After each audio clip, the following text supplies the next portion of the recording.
Guðmundur Páll Ólafsson, you are the last one in the line of visitors here to the stage.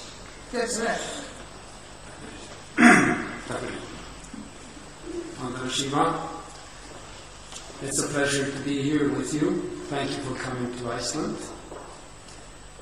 I have a basic question about a basic element of Earth, water. And I want to mention here that Vandana Shiva has written a fantastic book, Water Wars, Privatization, Pollution and Profit. Iceland has tremendous water wealth for a small country. Having such great resources, it is of no surprise that investors and corporations all over the world are knocking on our doors trying to buy water rights and land. Pardon that I have to elaborate on this question of mine, because many Icelanders do not know that in 2006 the government and parliament of Iceland intended to steal the water commons and privatize them. Actually, it happened. But the law was so bad that it was never implemented.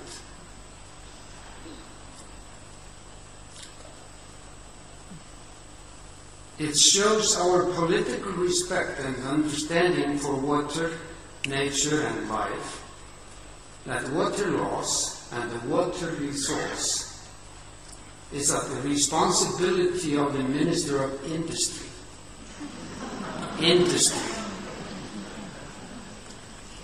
Not the Minister of Environment. As we say in Iceland, there are many strange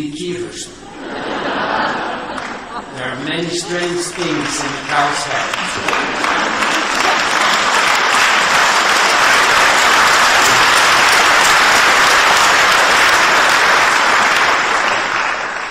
Now, since 2006, a water committee worked on a new and progressive water bill.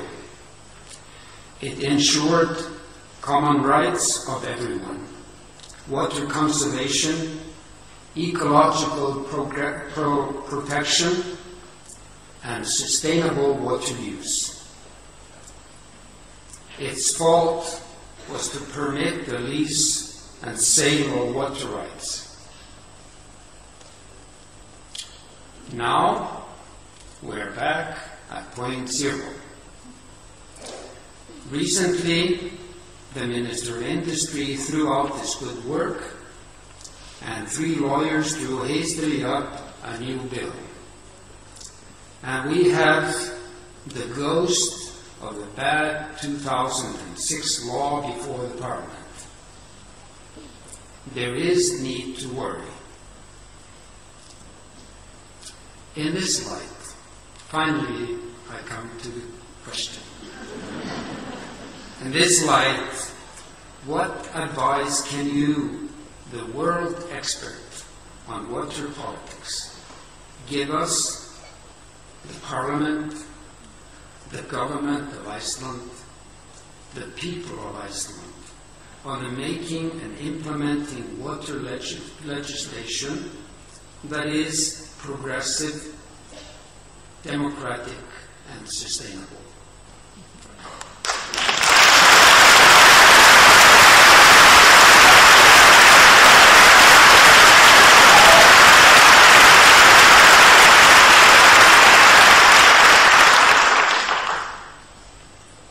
I never like to put myself in the position of giving advice.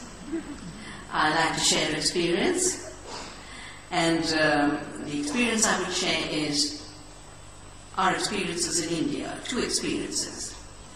One was where a small group of women stopped Coca-Cola from mining the groundwater. 1.5 million litres a day is what they were doing.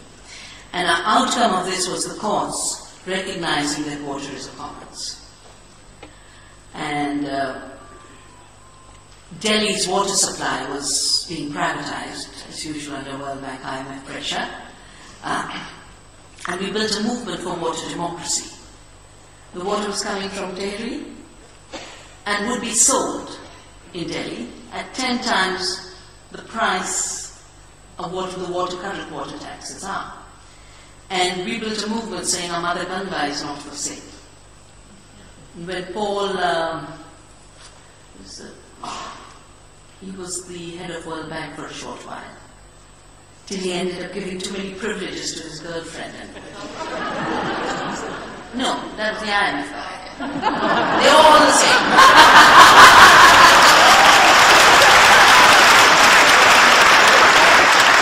You know, he came to privatize India's water. 40 billion loans is what he was promising. And I didn't seek an appointment with me, but, you know, the World Bank said, would you like to come and talk? And of course I went. And I carried a little bit of Ganges water. And so this is to let you know that for the majority of people in the world, water is not a commodity.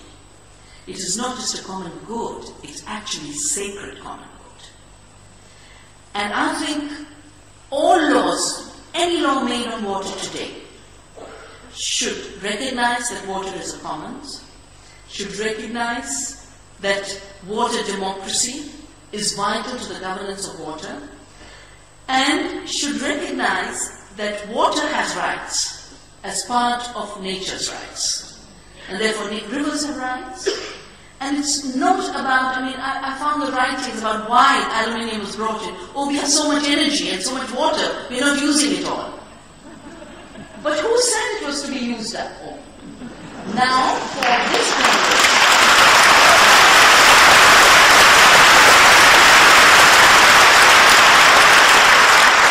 Iceland will definitely lead the way in another way of thinking about water. Two amazing things have happened in this past year. One is the United Nations passed a resolution on water as a human right. They didn't go far enough to talk about water's rights. But Italy had a law on privatization with Mr. Berlusconi, who loves to privatize everything. And the people were very troubled, and they called for a referendum. And then it became a referendum on water privatization, on nuclear, and on immunity of President Berlusconi. 92% of people who came out to vote voted for water as a common and public good. And I think that is definitely the way forward. Iceland can do it very easily, and the way to do it would be to have more discussions. Anyway, Icelandic people love their snow and water. But to turn it into the issue of can it be privately owned, can it be turned into a tradable commodity, to add that issue would, in my view, shape the next step of democracy on this beautiful island.